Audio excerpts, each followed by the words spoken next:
반갑습니다. 우리 메르스 때문에 두 주 쉬었다가 또 지난주 모이고 이렇게 모이는데요.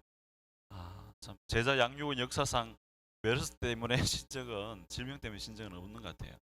시대가 얼마나 악해졌는지 제가 그 플로리다 해변의 그 이야기를 들어보니까 뭐 뇌를 갉아먹는 박테리아가 있다 그러고 또 눈에 뭐가 들어가는데 하루 만에 또 눈을 또 다 뭐 실명을 시켜버리고 그런 이야기들이 막 들리더라고요. 여러분이 정말 말세지말에 우리가 살아가고 있는 것 같습니다. 자, 오늘 이 팔과 영적 존재인 천사, 사탄, 그리고 귀신, 이 말을 한번 같이 보도록 하시겠는데요. 남성 구절 한번 같이 한번 읽어보겠습니다. 마태복음 16장 27절 말씀인데요. 같이 한번 보시겠습니다. 시작. 인자가 아버지의 영광으로 그 천사들과 함께 오리니 그때에 각 사람이 행한 대로 갚으리라. 아멘. 어떻게 보면 이 심판에 관한 그런 말씀인 것 같은데 거기에 오늘 포커스가 있는 것은 아니고요. 오늘 말씀 보시면 영적인 존재가 있다는 거, 그것에 대해서 말씀이 전가하고 있습니다. 심판 때에 하나님이 반드시 누구와 함께 오신다고요? 천사들과 함께 온다, 이렇게 이야기하고 있죠. 자, 우리가 눈에 보이지는 않지만 천군 천사가 존재하죠.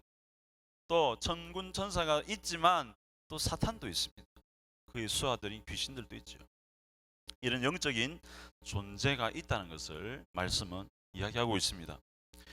들어가는 입구를 보시면요, 사탄의 속임수에 대해서 이야기하고 있는데 이렇게 이야기하고 있습니다. 사탄은 언제나 그럴듯하고 아름답게 포장하는 법을 알고 있다. 술이나 담배 광고를 생각해보라. 그들은 술이 낭만과 직결되어 있는 것처럼 속인다. 술 없이는 못 살아. 술 없는 인간관계가 무슨 관계냐? 술 없는 사업, 술 없는 연애, 그것 말도 안 돼. 이렇게 속삭이고 있죠. 여러분, 술 광고 또 뭐 담배 광고 보시면 굉장히 그럴듯하잖아요. 이 글에도 나와 있지만은 그 담배 광고 같은 경우에는 카우보이가 탁 담배 하나 탁 이렇게 속된 말로 꼬라 물고 이렇게 있으면 굉장히 남성다워 보이고 뭔가 대단해 보이지 않습니까? 야, 정말 남성미가 있어, 이렇게 느끼지잖아요. 근데 사실 그게 속임수예요. 남자가 담배를 못 피우면 남자가 아닙니까? 아니죠. 남자는 그것으로 인해서 남자다움이 나타나는 게 아닙니다. 오히려 절제 못하는 것이 남자답지 못하는 것이죠. 담배에 인이 배겨서 절제 못한다면 남자다운 게 아닙니다. 술도 마찬가지죠. 굉장히 술을 못하면 굉장히 좀 떨어지는 사람, 관계성이 좀 약한 사람, 이렇게 생각하도록 만들어줘요, 세상은. 그런데 결국 그렇지 않습니다. 술은요, 오히려 해악이 더 많습니다. 광고에는 그럴듯하게 좀 전에 읽었지만은 이 술 없이는 못 살아. 술 없는 인간관계가 무슨 관계냐? 세상 사람들이 그렇게 이야기하잖아요. 그런데 사실은요, 술로 인해서 빚어지는 해악들이 더 많다는 거예요. 여러분, 대부분의 범죄를 여러분 살펴보면 어때요? 술 때문에 일어납니다. 술만 안 먹어도 범죄가 안 일어나는데 술을 드시는 바람에 범죄가 일어나는 경우가 참 많습니다. 왜 그런가요? 술 자체가 죄는 아니죠. 그렇지만 술을 통해서 이성이 마비가 되고 감성이 올라오거든요. 감정이 북받쳐 올라오거든요. 그러니까 감정대로 자기의 육체를 막 이렇게 행동하는 거죠. 그러니까 범죄가 일어나게 될 수밖에 없습니다. 여러분, 우리 기독교인들은 절제를 할 수 있어야 되고 또 하나님의 말씀을 붙들고 살아가는 사람들이죠. 그래서 하나님이 보시기에 악으로 치우칠 것 같으면 아예 안 하는 것이 맞습니다. 술 이야기가 나왔기 때문에 말씀드리면 초대교회 때 사실 우리나라에 돌았던 선교사님들도 술을 드셨잖아요. 이렇게 와인도 드시고 했잖아요. 근데 이 우리나라 민족성 자체가 이게 유흥문화가 발달한 민족이죠. 먹으면 꼭 일을 저지르는 그런 민족이다 보니까 금주령을 내린 거예요. 금주령. 왜? 술 먹으면 사고 치니까. 그래서 사실은 이 기독교에서 이 술이라는 것이 사라진 배경이죠. 여러분, 우리가 하나님의 말씀을 붙들고 살아가는 것이 진짜 남성답고 여성답고 하나님의 백성으로 살아가는 것인 줄 믿습니다. 오늘 이 사탄은요, 이렇게 우리를 속입니다. 술 먹는 게 굉장히 좋아 보이고 또 담배 피는 것이 굉장히 좋아 보이고 그렇게 가장해 가면서 우리를 미혹하죠. 그래서 제가 포커스로 이렇게 적어봤는데요. 보이지 않는 영적 존재가 있음을 우리가 알아야 됩니다. 그것을 강조해야 됩니다. 그래서 우리를 유혹한다는 것을 설명하시면 됩니다. 1번 질문으로 넘어가시면요. 이제 천사들의 존재에 대해서 1번부터 3번까지 다뤄주고 있는데요. 1번 질문 보시면 우리는 이 천사의 존재에 대해서 아는 바가 별로 없습니다. 과연 천사는 언제부터 존재했을까요? 하나님처럼 영원부터 존재했을까요? 네, 관찰 질문이죠. 보시면요. 느헤미야 9장 6절에 이렇게 말씀하고 있습니다. 같이 한번 읽어보겠습니다. 시작. 오직 주는 여호와시라. 하늘과 하늘들의 하늘과 이를 성신과 땅과 땅 위의 만물과 바다와 그 가운데 모든 것을 지으시고 다 보존하시오니 모든 천군이 주께 경배하나이다. 아멘. 그럼 천군, 천사, 또 사탄, 사탄 같은 경우 이따가 살펴보겠지만은 타락한 천사죠. 어쨌든 모든 자연 만물도 하나님이 지으셨지만 영적인 세계도 누가 지으셨습니까? 하나님이 지으셨어요. 하나님이 지으셨어요. 하나님이 지으신 것이 이 세상에는 단 하나도 없는 것이 없습니다. 다 하나님이 지으셨습니다. 모든 우주 만물을 지으시고 또 하늘의 그 신령한 세계도 하나님이 다 만드셨어요. 그 가운데에 존재가 어떤 존재겠습니까? 천사라는 존재가 있다는 것이죠. 그래서 하나님의 창조물이 바로 천사입니다. 천사. 분명히 하나님께서 지으셨죠. 그러니까 하나님처럼 영원부터 존재한 것이 아니라 하나님이 지은 시점이 있다는 것을 말씀드리면 되겠습니다. 자, 2번 질문으로 넘어가셨어요. 종종 천사를 보았다는 사람들이 있는데 과연 천사는 우리 눈으로 볼 수 있을까요? 없을까요? 여러분 혹시 제자 양육 우리 교사님들 중에 천사 보신 분 계십니까? 꿈이라도 보고 싶어요. 네, 우리 주님을 독대하면 되시겠죠. 마지막에 우리가 얼굴과 얼굴 대면해서 하늘나라 가면 독대해서 봅니다. 지금 우리가 영적인 존재 잘 볼 수 없죠. 간혹 가다가 어떤 분들이 천사 봤다, 뭐 장례 임종 직전에 뭐 봤다, 이 환상을 봤다. 물론 그렇게 하나님께서 눈을 열어 주셔서 마치 그 도단성의 그 예? 게하시처럼 엘리사의 종 게하시처럼 눈이 확 열려서 불말과 불병거가 딱 엘리사를 포위하고 있는 모습을 이 종이 보잖아요. 엘리사가 기도를 드릴 때에 하나님이 필요하시면 보여주세요. 맞죠? 필요하시면 보여주세요. 구약에 수많은 사건들을 보시면 여러분 천사를 본 사례가 굉장히 많잖아요. 대표적으로 아브라함이 어떻습니까? 3명의 천사가 왔다 하잖아요. 그 접대하잖아요. 그죠? 그러니까 천사를 보는 경우도 있지만 특별한 하나님의 계시를 통해서 그것이 우리에게 보여집니다. 어쨌든 오늘 말씀에 뭐라고 이야기하고 있는지 한번 보겠습니다. 히브리서 1장 14절 말씀에 이렇게 이야기합니다. 같이 읽어보겠습니다. 시작. 모든 천사들은 섬기는 영으로서 구원받을 상속자들을 위하여 섬기라고 보내심이 아니냐. 예, 잘못 오타가 된 것 같네요. 보내심이 아니냐. 자, 누가복음 24장 39절도 보시겠습니다. 시작. 내 손과 발을 보고 나인 줄 알라. 또 나를 만져보라. 영은 살과 뼈가 없으되 너희 보는 바와 같이 나는 있느니라. 아멘. 자, 천사의 특징도 설명을 하고 있고 또 천사의 이 육체가 없는 부분들을 예수님 통해서 이야기하고 있죠. 자, 예수님은 부활하신 예수님은 육체를 가지셔서 만질 수 있고 물리적으로 접촉할 수 있죠. 그런데 천사는 뭐가 없습니까? 육체가 없죠. 그러니까 육체가 없으니까 물리적으로 우리 눈에 보여질 수가 없습니다. 천사는요 보려고 해도 볼 수가 없습니다. 그런데 예로 제가 밑에 아까도 말씀드렸지만은 육체가 없어서 볼 수는 없지만은 특별한 경우에 하나님께서 섭리적으로 보여주실 수 있죠. 믿음을 더 세우기 위해서 또 여러 가지 하나님의 뜻하신 바를 나타내시기 위해서 그런 역사가 일어나기도 합니다.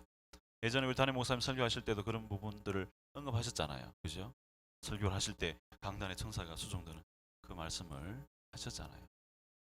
하나님께서 특별한 섭리로 이렇게 나타내실 때는 천사가 눈에 보여지기도 합니다. 근데 천사를 보느냐 안 보느냐 그게 중요한 건 아닙니다. 우리는 뭘 보고 걸어가는 사람이에요? 하나님의 말씀을 보고 걸어가는 사람이에요. 그러면요 하나님께서 인도해 가시는. 오늘 중요한 특징 이따가도 살펴보겠지만은 천사가 가지고 있는 특징이 뭐라고 표현하고 있습니까? 히브리서 1장 14절에 섬기는 영입니다. 섬기는. 하나님께서 우리를 위해서 섬기도록 만들어 주신 얼마나 감사한지 몰라요. 옛날에 뭐 어떤 그런 이야기 하잖아요. 우리가 기도하면 그 기도의 내용들을 담아서 하나님 보좌로 가지고 간다. 예를 든다면 그런 식으로 우리를 섬겨 줍니다. 이게 천사의 특징이죠. 자, 천사는요 우리의 눈으로 볼 수 없습니다. 왜?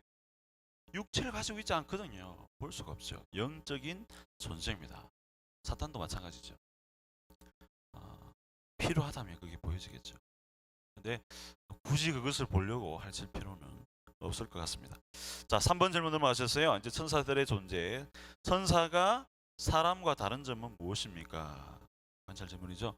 천사가 사람하고 뭐가 달라요? 예? 천사가 사람하고 다르잖아요. 많이 다르잖아요. 천사는 영적인 존재잖아요. 그렇죠? 우리는 영과 육이 있는 존재고, 맞죠? 근데 천사는 우리와 비교해서요 엄청난 능력을 가지고 있습니다. 자, 우리 말씀 보시겠는데요. 10편 103편 20절 말씀 같이 한번 읽어보겠습니다. 시작. 능력이 있어 여호와의 말씀을 행하며 그의 말씀의 소리를 듣는 여호와의 천사들이여 여호와를 송축하라. 자, 천사에게는 뭐가 있다고 표현합니까? 능력이 있다고 합니다. 엄청난 능력이 있죠. 또 베드로후서 2장 11절에도 동일하게 이야기합니다. 시작. 더 큰 힘과 능력을 가진 천사들도 주 앞에서 그들을 거슬러 비방하는 고발을 하지 아니하느니라. 아멘. 빨간 글씨로 제가 표현했죠. 천사들에게는요 사람과 비교할 수 없는 능력을 가지고 있습니다. 우리는 물리적인 한계가 있잖아요. 우리 사람들은 사실 따지고 보면 자연 가운데서 우리 사람들의 모습은요 지혜가 없다라면요 진짜 연약한 동물로 맞춘다면 동물이라고 표현한다면 우리 사람은 자연에 풀어놓으면요 생존할 만약에 뇌가 없다면 이게 이 지혜가 없다라면요 생존할 확률이 굉장히 낮습니다. 여러분 한번 보세요. 아기가 태어나면 적어도 몇 달이 지나야 아이가 그럴 수 있습니까? 1년이 돼야 걷잖아요. 그죠? 얼마나 위험합니까? 근데 자연에 여러분 그 동물들 보세요. 나자마자 걷습니다. 나자마자 걸어 다니고 뛰다니고. 자연 속에서 만약 우리가 이 지혜가 하나님 주신 지혜가 없다면 우리 동물로 친다면 예를 든다면 굉장히 연약한 힘도 없어요. 우리 그 침팬지나 이런 유인원들 이 동물들 보시면 힘이 얼마나 장사인지 몰라요. 예전에 제가 마산에 여러분 가보신지 모르겠는데 도섬이라고 있죠, 그죠? 도섬. 마산 도섬에 어릴 적에 제가 갔는데요. 이제 관광하러 갔는데 어머니랑 그때 어떤 사람이 이제 이렇게 쇠창살이 돼 있는 그 동물원이 있는데 작은 동물인데 침팬지 손을 딱 잡았는데요. 제가 어릴 때 그 깜짝 놀랐습니다. 사람이 그냥 막 확 빨리 들어가는데 몇 사람이 달려붙어 갖고 땡겨서 그렇게 빼내더라고요. 와, 침팬지 하나가 힘이 장사더라고요, 손이. 어른이요, 꼼짝 못해. 그대로 딸려가더라고요. 제가 그 모습 보면서, 이야, 저 침팬지 저 풀려나면 저 사람 큰일 나겠다. 실제로 그런 사고들도 많이 일어나잖아요. 그만큼 인간이 약한 존재. 근데 천사는요, 얼마만큼 강하냐면, 천사 하나가, 말씀해 드렸지만 13만 5천 명의 군대를 다 죽이고, 다 천사 한 명이. 얼마나 강한지 몰라요. 세상의 그 어떤 무기로도 못 이겨요, 천사를. 엄청난 능력을 가진 존재가 바로 천사이죠. 사람과 비교할 수 없는 그런 힘을 가졌습니다. 그래 놀라지 마십시오. 천사보다 우리가 조금 못한 존재지만 어떤 힘적인 부분에 있어서는 그러나 하나님이 우리를 너무나도 매우 사랑하시는 줄 믿습니다. 이게 은혜예요, 이게. 힘으로 따진다면 천사와 비교할 수 없죠. 비교할 수 없이 약합니다. 동물들보다도 약해요. 그렇지만 하나님이 저와 여러분들을 존귀한 존재로 만드신 줄 믿습니다. 자신의 자녀로 삼아 주셨다는 거예요. 천사도 복종해야 돼. 천사도 복종해야 돼. 우리들한테 섬기는 영으로 우리에게 천사를 보내주신 줄 믿습니다. 이 얼마나 큰 은혜예요. 그런 존재가 저와 여러분이다라는 것을 기억할 필요가 있습니다. 자, 이제 4번 질문으로 들어가시면요, 이 천사들이 어떻게 활동하느냐. 천사들이 분명히 존재한다는 것은 우리가 이것을 통해서, 말씀을 통해서 살펴봤는데, 천사들이 도대체 어떤 활동을 하는가, 말씀이 우리에게 가르쳐주고 있죠. 자, 4번 보시면요, 천사들은 어떤 목적을 위해서 지어졌습니까? 자, 천사의 존재 이유죠. 자, 이사야 6장 2절과 3절 보시면요, 이렇게 설명하고 있습니다. 서랍들이 모시고 섰는데 각기 6날개가 있어 그 둘로는 자기 얼굴을 가리고 그 둘로는 자기의 발을 가리었고 그 둘로는 날며 서로 불러 이르되 거룩하다 거룩하다 거룩하다 만군의 여호와여 그의 영광이 온 땅에 충만하도다 하더라. 여러분, 천사 우리 영화나 이런 데 보시면 날개가 2개밖에 없는데 실제 몇 개 있다고 이야기해요? 예? 4개? 6개. 예, 세상이죠, 세상. 그래서 하나는 눈을 가리고 거룩하신 하나님을 못 보는 거예요, 천사는요. 너무 거룩하시고. 눈을 가리고 하나는 이 발을 가리고 발을 가리고 이 두 날개는 날면서 하나님을 찬송하는 거예요. 거룩하다 거룩하다 거룩하다. 하나님을 영원토록 찬송합니다. 자, 보시면요, 제가 빨간 글씨로 적어놨죠. 스랍들이 모시고 섰는데 하나님을 모시는 얘기예요. 하나님을 영화롭게 만드는, 하나님을 찬송하는 존재로 천사가 지어졌습니다. 자, 히브리서 13장 2절에도 이렇게 이야기하죠. 손님 대접하기를 잊지 말라. 이로써 부지 중에 천사들을 대접한 이들이 있었느니라. 누구 이야기예요? 누구 이야기예요? 아브라함 이야기잖아. 아브라함이 부지 중에 천사들을 대접하잖아요. 그렇죠? 그리고 하나님으로부터 약속을 받잖아요. 네가 이 다음에 아들을 낳는다. 약속을 받지 않습니까? 천사가요, 구약 시대 때는요, 막 이 육신의 이 형태를 가지고 막 출현을 했습니다. 그 3명 중에 1명이 바로 예수님이라는 이야기가 있지 않습니까? 그 출현을 해서 그 하나님의 현현이 나타나게 됐습니다. 그러니까 놀라운 이런 역사들이 일어나는 거예요. 여러분, 우리가 우리 삶 속에서 물론 사람을 만날 때에 그분이 천사는 아니지만 우리가 부지 중에 사람을 돕고 대접하고 이게요, 하나님을 나중에 이렇게 영화롭게 하는 그런 일들이 된다라고 말씀은 지적하고 있습니다. 여러분, 많이 섬기십시오. 많은 사람들을 위로하시고 또 건면하시고, 그럴 때에 오늘 아브라함이 받았던 그런 축복들을 우리 삶의 현장에서도 동일하게 누리게 됩니다. 자, 천사의 지어진 목적, 존재 목적은요, 바로 하나님을 경배하기 위해서 지어졌습니다. 그리고 하나님을 영화롭게 하기 위해서 지어졌고, 그 다음 목적은 바로 우리를 보호하기 위해서, 우리를 섬기기 위해서 주어졌습니다. 좀 전에 아까 읽었죠. 히브리서 1장 14절에 섬기는 종으로 우리에게 보내주셨습니다. 자, 천사들이 이렇게 하나님의 뜻 가운데에 지어지고 활동하고 있습니다. 자, 그렇다면 이제 사탄의 존재는 어떻습니까? 이 귀신들의 존재. 자, 5번에서 6번 질문을 보시면요, 자, 귀신들의 존재에 대해서 이야기합니다. 5번 질문 보시면 우리가 천사들의 존재에 대해서 아는 바가 별로 없듯이 귀신들에 대해서도 그렇습니다. 과연 귀신들은 언제 어떻게 생겨나게 되었습니까? 자, 이제 귀신들의 이 출처가 어떻게 되느냐, 귀신들이 어떻게 나타나게 되었느냐에 대해서 이야기하죠. 자, 베드로후서 2장 4절에 보시면 이렇게 설명합니다. 하나님이 범죄한 천사들을 용서하지 아니하시고 지옥에 던져 어두운 구덩이에 두어 심판 때까지 지키게 하셨으며. 자, 단서가 있죠. 이 귀신들 뭐라고 설명하고 있습니까? 말씀에서 뭐라고 설명하죠? 범죄한 천사들이라고 이야기합니다. 하나님의 말씀을 어긴 천사들이죠. 범죄한 천사들.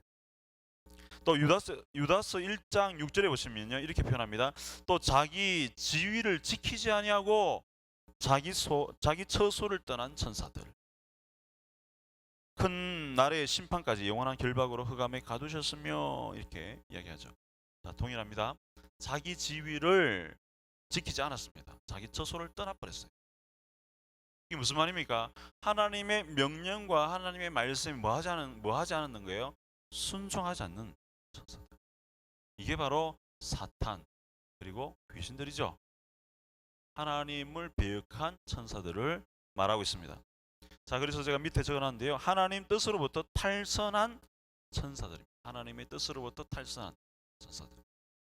여러분, 우리가 말하는 이 정의 또 선, 우리 인간의 개념에서는요, 어떤 법률 또 어떤 도덕 기준, 이게 우리 인간의 기준에 봤을 때 선이고 정의다 이렇게 표현하죠.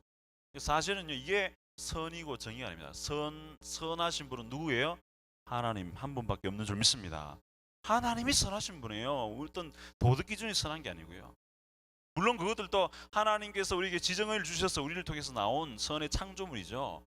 그러나 그게 궁극적인 선이 아닙니다. 제가 말씀드리고 싶은 것은 왜 이는 선 이야기를 하느냐, 정 이야기를 하느냐, 하나님의 뜻이 정의입니다. 하나님의 말씀이 정의예요. 하나님의 말씀이 도덕 규범이 정의가 아니고 세상 법이 정의가 아니고요. 하나님의 말씀이 정의예요. 최근에 제가 그 페이스북에 보니까요, 뭐죠? 우간다 대통령 무세베니에 대한 이야기가 있더라고요. 무세베니 대통령이 우리는 동성애법을 반동성애법을 제정합니다. 그렇게 이야기를 하니까 미국의 그 오바마 대통령이 4억 달러 원조를 끊어버리겠다. 무세베니가 했던 말이 뭐냐면 4억 달러가 중요한 게 아니다. 하나님의 말씀을 지키는 게 중요한 것이다. 그러면서 그걸 거절해버렸어요. 우리는 필요 없다고. 4억 달러 원조가 이 국민들을 죽이는 그게 중요한 게 아니라 하나님 말씀대로 지키는 게 중요하다. 이 무세베니 대통령은 뭘 따르는 거예요? 하나님의 정의를 따르는 거예요. 하나님의 말씀의 선을 따르는 거예요. 오늘 우리 그리스도인들이요, 우리의 삶의 현장에 작고 크든지 이런 부분들을 만나게 됩니다. 하나님의 말씀을 쫓을 것인가, 아니면 세상의 어떤 규칙을 따라갈 것인가. 그럴 때에 저와 여러분들이 하나님의 뜻을 따라가는 주의 백성들이 되시기를 주님 이름 축원합니다. 그게 우리를 살리는 길입니다. 그게 우리를 죽일 것 같죠? 아닙니다. 그게 우리를 살립니다. 고통받고 억압을 당하지만 그게 우리를 살리는 거예요. 오늘 이 범죄한 천사는요, 하나님의 말씀의 기준을 벗어난 거예요. 탈선했습니다.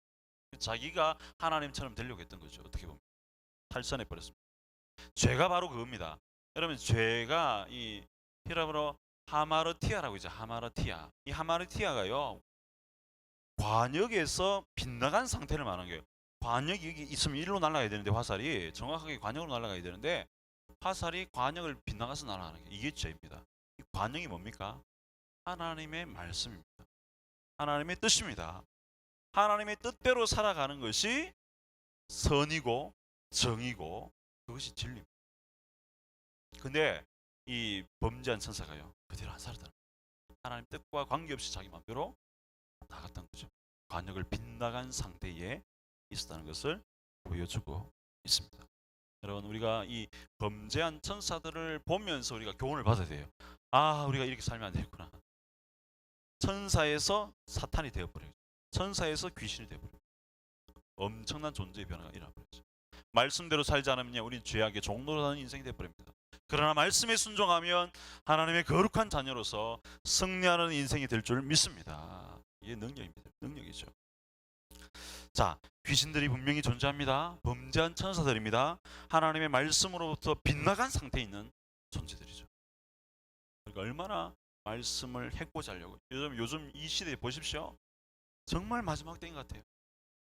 어떻게 해서든지 믿음을 갖지 못하도록 그렇게 일하고 있습니다. 미국의 그 제빵 그 사장, 동성애자들한테 케이크 안 판다고 이야기해서 벌금은 1억 5천만 원, 우리 돈 1억 5천만 원 벌금 받고. 지금 그 기사 하나 제가 읽어보니까 그렇더라고요. 청소일 한다 하더라고요. 안 하고. 그럼에도 불구하고 말씀대로 살려고 몸부림치는 그 인생을 통해서 하나님이 기뻐하시는 줄 믿습니다. 우리가 그런 사람이 되어야 됩니다. 자, 6번 질문 보시면요, 이 귀신들의 존재에 대해서 또 한 번 더 이야기하는데, 귀신들 중에는 가장 우두머리가 있습니다. 그렇죠? 대장이 있습니다. 그것이 바로 사탄입니다. 사탄은 어떤 존재입니까? 관절 질문이죠. 요한복음 8장 44절에 보시면 이 사탄에 대한 정의를 한마디로 잘 표현하고 있습니다. 같이 한번 읽어보겠습니다. 시작. 너희는 너희 아비 마귀에게서 났으니 너희 아비의 욕심대로 너희도 행하고 자하느니라. 그는 처음부터 살인한 자요 진리가 그 속에 없으므로 진리에 서지 못하고 거짓을 말할 때마다 제 것으로 말하나니 이는 그가 거짓말쟁이요 거짓의 아비가 되었음이라. 아멘. 자, 사탄을요 한마디로 정의하죠. 거짓의 뭐라고요? 아비. 거짓말쟁이. 사탄은요 거짓말쟁이입니다. 아까 서두에 우리가 예화를 봤잖아요. 술 먹어야 돼. 술 먹으면 진짜 그 인간관계 되는 거야. 거짓말입니다. 담배 피워야 돼. 얼마나 남자다우면 담배 있는 거야. 거짓말입니다. 이러고 쫓아가면 안 됩니다. 망하는 거예요. 우리 신목사님들이 적어놓으셨지만은 카우보이가요. 예? 그 모델 카우보이가 폐암으로 죽었다 하잖아요. 망하는 길이에요. 사탄은요 우리를 속입니다. 우리를 넘어뜨리려고 하죠. 그걸 우리가 알아야 됩니다. 이면을 꿰뚫어 볼 수 있는 영적인 분별력을 저와 여러분들이 가져야 될 줄 믿습니다. 그래야 세상을 이길 수 있습니다. 자, 귀신들 중에 가장 우두머리 바로 사탄이죠. 이 사탄은 거짓말쟁이입니다. 한번 따라합시다. 거짓말쟁이. 거짓말쟁이. 거짓의 아비가 되는 거예요. 신천지 여러분 보시잖아요. 얼마나 거짓말 교리가 있어요. 거짓말 교리. 대놓고 거짓말 하라 그럽니다. 그게 교리예요, 교리. 신천지 가보면 하나님이 그렇게 일하시는 분이 아니에요. 거짓말하지. 보세요. 이 한 구절만 봐도 신천지가 잘못된다는 거 딱 아시죠, 그죠? 거짓말하면 안 됩니다. 거짓의 아비라잖아요. 그 자녀들이 뭘 하겠습니까? 동일하게 거짓말하는 거예요. 신천지요. 완전 어떤 목사님이 그렇게 정의를 하는데 종교 사기랍니다. 종교 사기. 사이비 정도가 아니고 종교 사기라고. 종교 사기. 얼마나 악한 종교인지 악한 신천지. 여러분 우리가 분별할 수 있는 능력이 있어야 될 줄 믿습니다. 이면을 꿰뚫어 봐야 됩니다. 거짓말에 속으면 안 돼요. 사탄은요 우리에게 거짓으로 유혹합니다. 거짓말의 아비라고 우리에게 이야기하고 있죠. 자, 요한 1서 3장 8절에도 이렇게 이야기합니다. 죄를 짓는 자는 마귀에게 속하나니. 자, 분명히 이야기하고 있죠. 마귀는 처음부터 범죄함이라. 처음부터 범죄함이라. 하나님의 아들이 나타나신 것은 마귀의 일을 멸하려 하심이라. 이렇게 이야기합니다. 이 거짓의 실체가 바로 사탄입니다. 심지어 어떻습니까? 마태복음 4장 1절부터 11절까지 보시면 누구까지도 유혹해 하려고 해요? 예수님도 유혹하려고 하잖아요. 예수님도 3번이나 시험하잖아요. 예수님은 이 돌로 떡덩이가 되게 해보라. 에? 높은 곳에서 성전 꼭대기에서 뛰어내리라. 나한테 절하면 이 세계 천하만국을 주겠다. 유혹하잖아요. 예수님은요 영적으로 분별하시고 정확하게 말씀으로 물리치신 줄 믿습니다. 우리에게 그런 능력이 있어야 돼요. 말씀으로 분별해야 됩니다. 거짓을 분별해야 됩니다. 자, 이 사탄은요 바로 거짓의 우두머리입니다. 자, 이런 사탄과 귀신들도 활동을 하는데요. 7번과 8번에 보시면 성도들 중에도 사탄을 두려워하는 경우를 종종 봅니다. 우리 성도들은 사탄에 대하여 어떤 태도와 자세를 가져야 합니까? 네, 어떤 태도를 가져야 되죠? 자, 유다서 1장 6절 보시면 또 자기 지위를 지키지 아니하고 자기 스스로를 떠난 천사들을 큰 날의 심판까지 영원한 길박으로 흑암에 가두셨으며. 자, 사탄이 아무리 발광을 해도 하나님이 놔두셨대요. 그리고 야고보서 4장 7절 그런즉 너희는 하나님께 복종할지어다. 마귀를 대적하라. 그리하면 너희를 뭐 한다고요? 피하리라. 아멘. 예수 그리스도로 옷 입은 사람은요, 다른 말로 하나님의 전신갑주 예수 그리스도를 붙든 사람은요, 우리에게 뭐가 있습니까? 말씀에 뭐가 있죠? 검이 있는 거예요. 말씀에 검이 있습니다. 이 검으로 마귀를 대적하며 마귀가 꼼짝 못할 줄 믿습니다. 예수님도 마귀를 어떻게 물리칩니까? 뭐 어떤 세상 무기로 물리칩니까? 아니에요. 뭘로 물리칩니까? 말씀의 검으로 물리칩니다. 말씀으로 물리칩니다. 여러분 마귀를 두려워할 필요 없습니다. 마귀는 하나님의 이미 예수 그리스도를 통해서 십자가의 그 검을 통해서 머리가 박살났습니다. 꼬리만 움직이고 있는 거예요. 능력이 없습니다. 뱀에게 있어서 그 독이 어디 있어요? 입에 있잖아요. 머리를 박살내버렸어요. 벌써. 아무리 몸을 난리를 쳐도 무서워할 필요 없습니다. 이미 우리는 승리한 백성인 줄 믿습니다. 십자가의 승리로 이미 승리를 선언하셨습니다. 그런 존재들이에요. 두려워할 필요가 전혀 없습니다. 마귀를 대적하십시오. 사탄아 물러가라. 예수님의 이름으로 말씀으로 대적하면 사탄이 꼼짝 못합니다. 자, 8번 질문 보시겠는데요. 사탄은 영원히 성도들을 괴롭히지 못합니다. 맞죠? 그 멸망의 날이 임박했습니다. 성경은 언제 사탄이 완전히 제거된다고 합니까? 관찰 질문인데요. 데살로니가후서 2장 8절에 보시면 그때 불법한 자가 나타나리니 주 예수께서 그 입의 기운으로 그를 죽이시고 강림하여 나타나심으로 패하시리라. 예수님 재림 때요. 완벽한 심판이 이루어지는 거예요. 끝나는 거예요. 이미 지금도 사탄이 활개를 못 치지만 말씀을 듣는 우리를 유혹하려고 덤벼들지만 우리가 대적하면 꼼짝 못하는 거예요. 그렇지만 예수님이 재림하실 때 완벽한 심판자로 오실 때 완벽하게 이제 마귀가 패해버리는 거죠. 끝장납니다. 자, 요한계시록 20장 1절에 3절 보시면 또 내가 보매 천사가 무저갱이 열쇠와 큰 쇠사슬을 그의 손에 가지고 하늘로부터 내려와서 용을 잡으니 곧 뱀이요 마귀요 사탄이라 잡아서 1000년 동안 결박하여 무저갱이에 던져 넣어 잠그고 그 위에 임봉하여 1000년이 차도록 다시는 만국을 미혹하지 못하게 하였는데 그 후에는 반드시 잠깐 놓이리라. 아무리 마귀가 설쳐도 하나님은 분명히 약속하겠습니다. 결박해서 영원한 심판을 행하실 것을 말씀을 통해서 언급합니다. 자, 완벽한 제거를 하나님의 말씀은 약속하고 있습니다. 걱정할 필요 없죠. 아무리 영적인 이 존재가 이 사탄이 우리를 유혹해도 믿음으로 무장하고 예수 그리스도로 옷 입고 예수 그리스도의 고난에 동참할 때 그것이 우리를 지켜주는 갑옷이 될 줄 믿습니다. 그런 인생이 되어서 하나님의 영광을 드러내기를 바랍니다. 자, 마지막 이 자기 숭배의 유혹이 있죠. 그 예와 글인데요. 오늘날 우리는 과도하게 자기를 강조하는 시대에 살고 있습니다. 이 서점에 들어가 보십시오. 서가를 채우는 절대 다수의 책들은 심리학 관련 책들입니다. 소위 우리의 자존감, 자긍심, 자아상을 높여주기 위한 소리로 차고 넘쳐납니다. 이게 무슨 말입니까? 그러니까 사람이 중심이에요. 사람 중심. 사람이 모든 것을 해결할 수 있어. 이 인본주의에 관계된 이야기들이죠. 여러분, 우리는요 인본주의가 아니라 신본주의에 입각한 사람들인 줄 믿습니다. 하나님 중심이에요. 하나님 중심. 근데 세상은 어떻게 말하냐? 인간이 최고야. 인간애가 최고야. 마치 굉장히 아름답게 묘사를 하는데 그 이면에는 누가 그것을 조정하고 있습니까? 사탄이 조정하고 있습니다. 지금 이 시대 여러분 한번 보십시오. 문화와 모든 이런 것들을 보십시오. 전부 다 사탄이 조정하고 있습니다. 우리가 그걸 꿰뚫어 봐야 됩니다. 그냥 좋구나, 인간 때문에 이 모습을 찬양하는 것이 아름답네. 아니요, 그 중심에는요 하나님을 배격하는 사탄의 사상이 있습니다.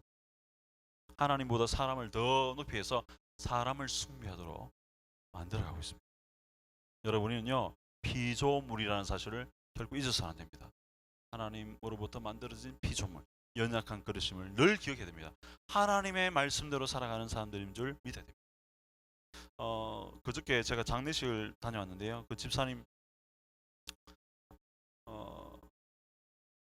그 시목 되시는 분이 이제 건강하신 분인데 갑자기 그 진딧물에, 여러분 조심하셔야 되는데 야생 진딧물에 이렇게 물렸는 거예요. 그게 합병 증세를 일으키고 그래서 일주일 만에 입원한 지 일주일 만에 막 돌아버리셨어요. 그렇게 건강하셨어요. 그러면서 집사님 우리한테 고백하는 게 뭐냐면, 목사님 이 육체가 정말 아무것도 아니라는 것을 느꼈습니다. 예수님을 믿는다는 것이 얼마나 큰 은혜인가를 새롭게 제가 느꼈습니다. 그런 고백을 하시더라고요. 제가 맞습니다. 이야기했어요. 정말 우리의 육체요 굉장히 대단해 보이고 굉장한 역사를 일으키는 것 같고 굉장한 뭔가를 만들어낼 것 같은 우리 육체, 이렇게 연약합니다. 하나님 오시라 하면요 다 내려놓고 가야 되는 거예요. 우리의 연약함을 늘 인정해야 됩니다. 인본주의가 아닌 신본주의, 하나님의 말씀대로 살아가는 그런 삶의 자세를 우리가 가져야 되는 것입니다. 이 빨간 글씨로 제가 적어놨죠. 그래서 풀비츠라는 심리학자는 현대에 가장 무서운 종교가 있다면 뭐라고요? 자기 숭배의 이단이라고 지적합니다. 자기 숭배, 인간 숭배. 굉장히 주의하셔야 되죠. 여러분, 오늘 우리 삶의 현장 속에서 많은 부분들 속에 때로는 뭔가 내가 대단해지고 뭔가 내 스스로 자긍심이 더 막 일어나서 하나님의 말씀보다 더 앞질려 갈 때 그때를 조심하셔야 됩니다. 자기 숭배에서는 절대 안 됩니다. 늘 우리는 겸손하게 우리를 낮추고 누구만을 높여야 됩니까? 하나님만을 높이는 존재가 됩니다. 예수님만을 높이는 존재가 될 때에 하나님께서 우리를 통해서 영광 받아주시는 줄 믿습니다.